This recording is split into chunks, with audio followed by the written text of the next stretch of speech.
पहलगाम येथे पर्यटकांवरती हल्ला झाला आणि स्त्रियांसमोर त्यांच्या पतींना गोळ्या घातल्या गेल्या. तुम्ही हिंदू आहात का? कलमा तुम्हाला येतो का?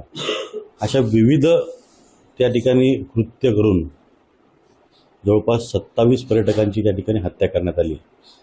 आणि यानंतर या सर्व घटनेचा बदला कधी घेतला जाईल, ह्याला उत्तर कधी दिलं जाईल, हे गेले अनेक दिवस प्रश्न विचारले जात होते.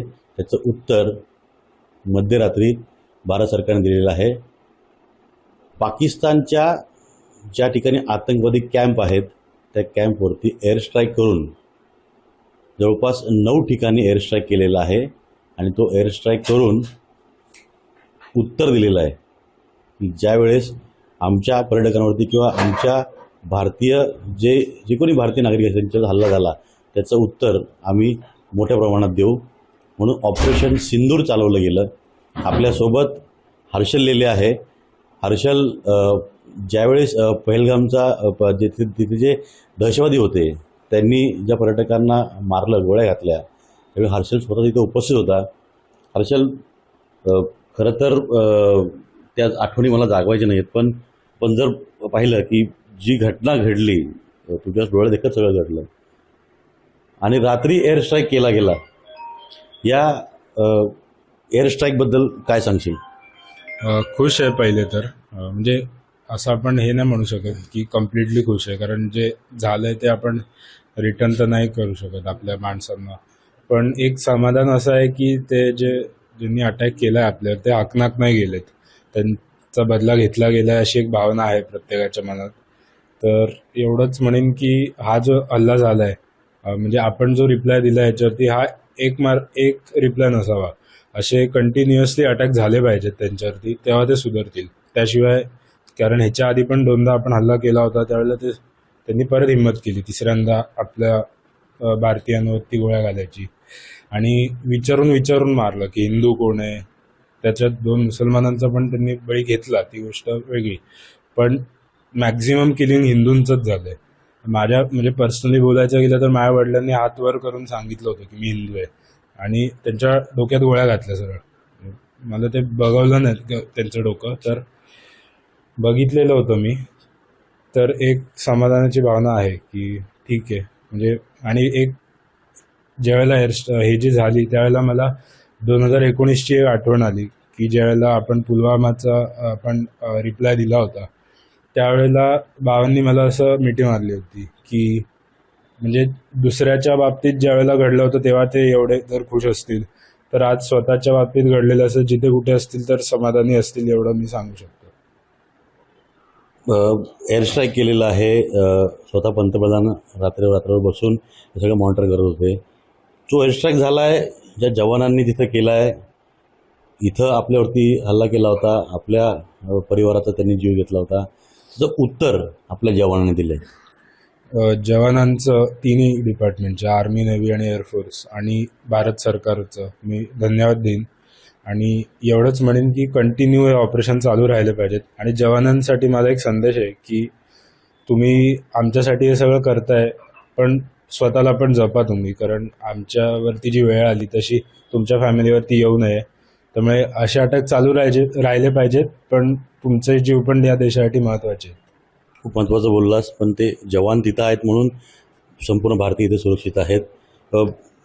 स्वतः ज्यावेळी पहलगामला घटना घडली तर स्वतः हर्षल वडिलांसोबत उपस्थित होता. हर्षल, महिलांना विचारलं, महिलांसमोर, प्रत्येकजण आपल्या फॅमिलीसोबत, महिलांसमोर त्यांच्या पतींना मारलं गेलं आणि या ऑपरेशनला ऑपरेशन सिंदूर हे नाव दिलं गेलं. माझे आई होती, तिने मला, म्हणजे जेव्हा आम्ही खाली झोपलो होतो तेव्हा तिने असं हे केलं होतं की बाबांना ती असं बोलत होती की मी बांगड्या आहेत त्या लपवते, म्हणजे फुल स्लीव्सचं होतं, तर बांगड्या मी लपवते आणि टिकली जे ती काढून टाकून हे करते. तर बाबांनी काही उत्तर दिलं नाही त्यावेळेला.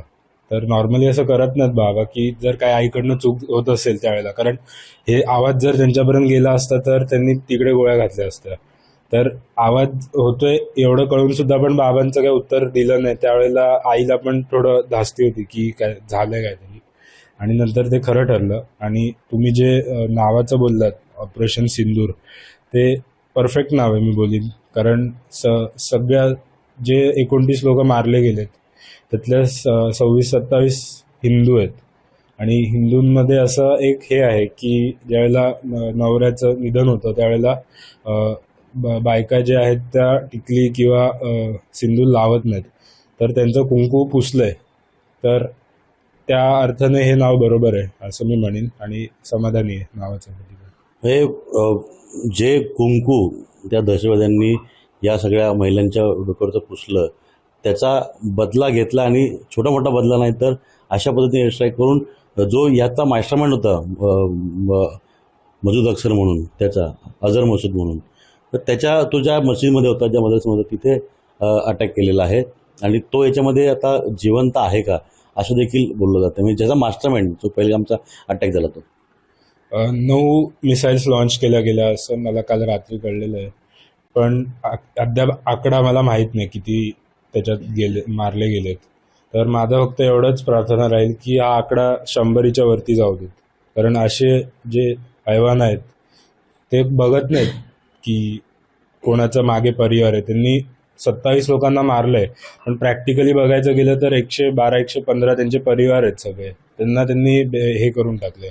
तर ठीक आहे, आमच्या मागे आमची लोक आहेत म्हणून आम्ही थोडे स्थिर स्थावर आहोत, पण बाकी जे लोक आहेत त्यांचं आपण नाही सांगू शकत की कोणाची परिस्थिती काय असेल. तर त्यांनी फक्त एवढ्या लोकांना मारलं नाही आहे, त्यांच्या परिवाराला पण त्यांनी असं म्हणजे दुःखात नेलं आहे. तर हे आतंकवाद्यांचा आकडा ज्यांना मारलं गेले तो 100च्या वर तरी गेला पाहिजे असं माझं मत आहे.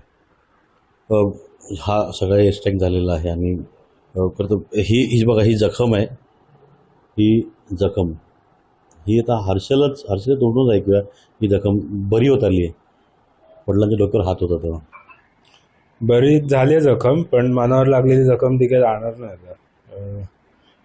म्हणजे माझे तेव्हा डोळे बंद होते जेव्हा बाबांवर गोळी चढली. फक्त माझा हात त्यांच्या डोक्याच्या जवळ होता म्हणून मला ते जाणवलं की म्हणजे असं रक्त सांडलं ना त्यावेळेला मला पहिले फटका जाणवला हातावर.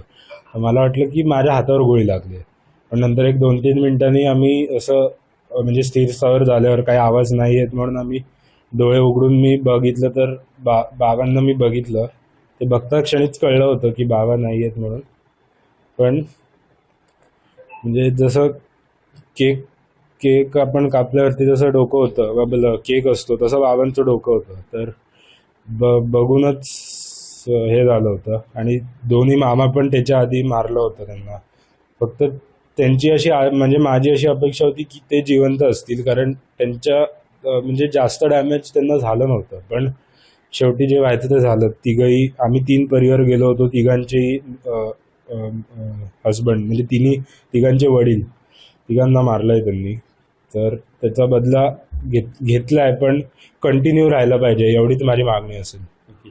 ही हाताची जखम बरी होईल, पण मनातली आमच्या जखम जी आहे ती कधी बरी होणार नाही.